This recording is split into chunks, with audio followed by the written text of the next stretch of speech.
Hi friends, this is advocate Pawan Sharma.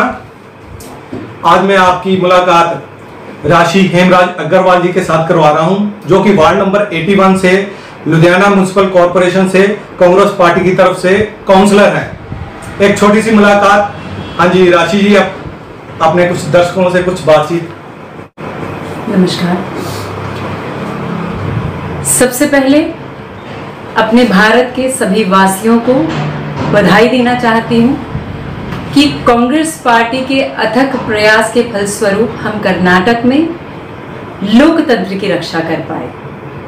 बीते बुधवार को कांग्रेस और जेडीएस गठबंधन में हमारे मुख्यमंत्री जी ने जो निर्विघ्न शपथ ली है, ये दिन विशेष रूप से भारतीय इतिहास में याद किया जाएगा कि देश में कोई भी पद हो, सर्वश्रेष्ठ पद क्यों ना हो, लेकिन भारत में संविधान और इसके लोकतंत्र की सबसे अधिक शक्ति है। विशेषकर बीते 4 सालों में ये जो केंद्र सरकार है, इनकी तानाशाही के कारण देश में एक असमंजस की स्थिति बनी हुई थी हमारे लोकतंत्र के लिए, हमारे संवैधानिक संस्थानों की स्वतंत्रता को लेकर और हमारी चुनावी प्रक्रिया को लेकर भी। तो सुप्रीम कोर्ट का ये जो भी फैसला रहा और जो भी आज की परिस्थिति बनी, केवल कांग्रेस के लिए ही नहीं, मुझे लगता है सभी राजनीतिक पार्टियां जो देश में काम कर रही हैं, जो क्रियाशील हैं, उन सभी के लिए ये एक बहुत ही अच्छी खबर है कि कल को केंद्र में सरकार किसी की भी आए, एक मुझे लगता है कि एक आचार संहिता लागू हो पाई कि देश के संविधान और लोकतंत्र के अनुसार देश में हम सरकार बनाएं और उसी कार्य प्रणाली के अंदर हम काम करें। ठीक है जी, बहुत अच्छे विचार हैं आपके। अच्छा राशि जी, एक काउंसलर होने के नाते आप काउंसलर्स की रिस्पॉन्सिबिलिटी क्या समझते हो? सिर्फ अपने एरिया की डेवलपमेंट के लिए सड़कें, लाइट्स और पानी का इंतजाम कर देना ही काउंसलर की ड्यूटी है? देखिए, सबसे पहले मेरा गौरव रहा है कि मैं भारतीय हूँ। तो वार्ड नंबर 81 मेरे लिए भारत का वो छोटा सा टुकड़ा है जिसकी सेवा मुझे प्राप्त हुई है।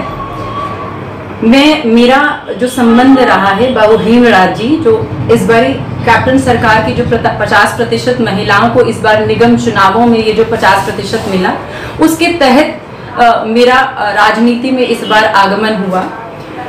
और आने के पश्चात, क्योंकि मैं ये बड़ी दृढ़ता से एक बात कहती हूँ कि मेरा सम्मान, मेरा गौरव ये रहा है कि मैं बाबू हेमराज जी की बहू हूँ।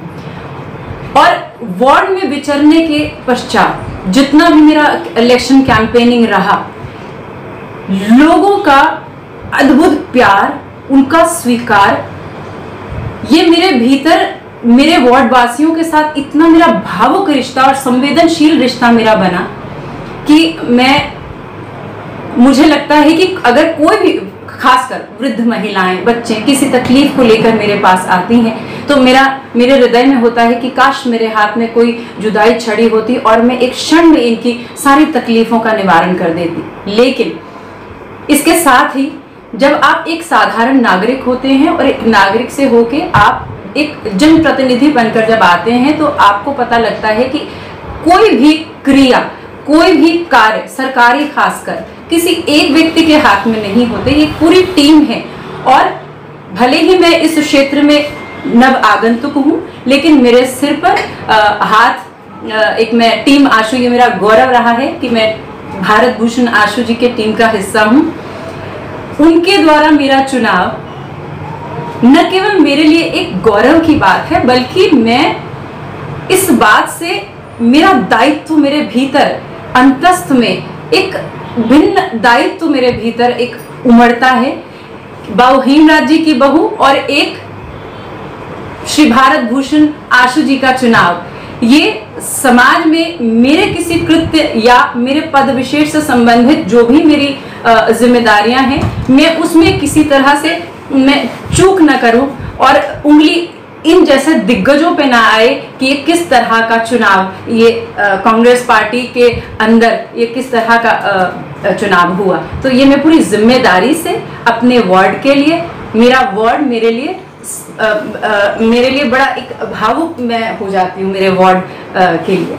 अच्छा, अभी आपने बोला रवनीत सिंह बिट्टू जी और भारत भूषण आशु जी, बलकार संधू जी, इनकी एक टीम है, आपको इनसे पूरा सहयोग मिल रहा है अपने वार्ड के लिए?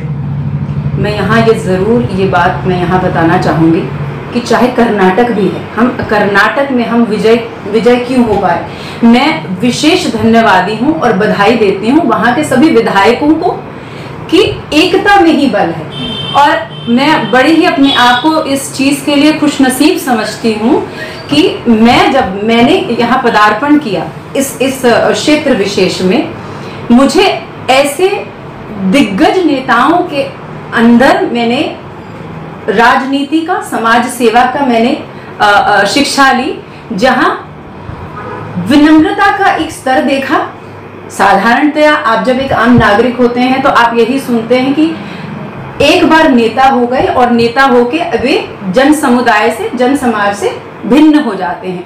लेकिन मैंने यहाँ जो ये हमारे जो कांग्रेस के प्रेसिडेंट हैं श्री राहुल गांधी जी, मैं उनको विशेष इस बात के लिए धन्यवादी हूँ कि इस स्तर के नेता वे चुनकर लेकर आ रहे हैं। और जिनसे देखिए हमारे जो इस बार निगम के मेयर चुने गए हैं, बलकार सिंह संधू जी, हमारे जो डिप्टी मेयर है श्री श्याम सुंदर जी, MP रवनीत सिंह बिट्टू, जिनके बारे में कहा जाता है जहां खड़े हो जाते हैं एक नव ऊर्जा का संचार होता है, और श्री भारत भूषण आशु जी, जिनकी राजनीति में उनकी योग्यता और जो काम करने के उनके अंदर जो भी क्षमता है, ईमानदारी है, जो विनम्रता है, वो मेरे लिए एक शिक्षा रही है। और मैं उस हिसाब से अपने आप को बड़ा, बाबू हेमराज जी, घर का आंगन ही मेरे लिए एक विद्यालय रहा, तो मेरे लिए इस हिसाब से मैं अपने आप को बहुत ही सौभाग्यशाली समझती हूँ। आपसे एक और सवाल,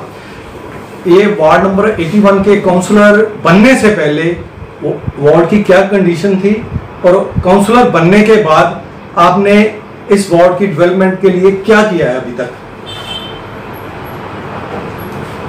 मैं यहाँ पर बताना चाहूँगी कि कैंपेनिंग के दौरान जो सबसे अधिक लोग जिससे परेशान थे, सड़कों की बुरी हालत की वजह से, तो शपथ लेने के एकदम इमीडिएटली उसके बाद हमने 3 करोड़ का जो हमारा टेंडर पास हुआ था, उस पे काम सारा ऑल ओवर पूरा हमारे वार्ड में स्टार्ट हुआ।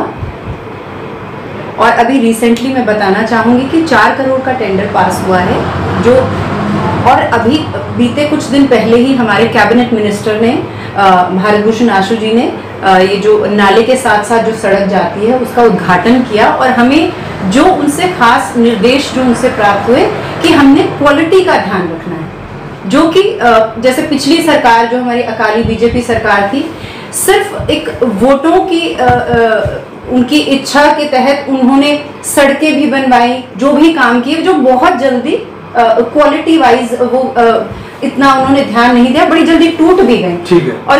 और दो हमारा यहाँ पर 5 साल हमारा कांग्रेस सरकार यहाँ काम यहाँ पर रही है, लेकिन क्योंकि बीजेपी भाजपा सरकार का गठबंधन 10 साल यहाँ रहा, तो एक भेदभाव की भावना जरूर रही कांग्रेस पार्षदों के साथ। हमें काम करने की इच्छा के साथ साथ हमें प्रबल इच्छा होने के बावजूद भी हमें वहां से पैसा हमें नहीं दिया जाता था, तो उस कारण से ये विशेष वार्ड नंबर 81 काम के रूप से बड़ा पिछड़ा हुआ था।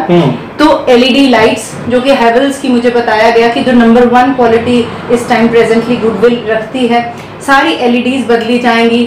पार्क्स की हम मेंटेनेंस के लिए हम काम कर रहे हैं। बारिश से पहले हमारा पूरा ये हमारे मैनिफेस्टो में है कि हम सीवरेज सारे साफ करा दे, ताकि पानी बैक न मारे और लोगों को ये चीज जो दिक्कतें हैं आने वाले बारिश के मौसम में उनको इससे निजात मिल सके। अच्छा, जो पवित्र नगर की पुली है उसके बारे में अकाली बीजेपी सरकार के दौरान वो बंद कर दी गई। ठीक है। ये सभी जानते हैं कि बाबू हेमराज जी ने ही ये 3, जब यहाँ बहुत ज्यादा आवाजाही की, यहाँ ट्रैफिक की प्रॉब्लम थी, तो ये उनके ही कोशिशों, उनके कार्यकाल में 3 पुलियां बनी गई, जिससे यहाँ के ट्रैफिक को बहुत आराम मिला है। और 6 महीने में ये हमारे पूरी कोशिश है कि वो खोल के यहाँ का जो भी जितना भी ट्रैफिक है वहाँ पर फिर वो डाइवर्ट हो जाए। चलो अच्छा राशि जी, आपके बहुत अच्छे विचार हमने सुने। हम आपका वॉइस ऑफ एशियंस की टीम की तरफ से बहुत बहुत धन्यवाद करते हैं। Thank you very much. Thank you so much.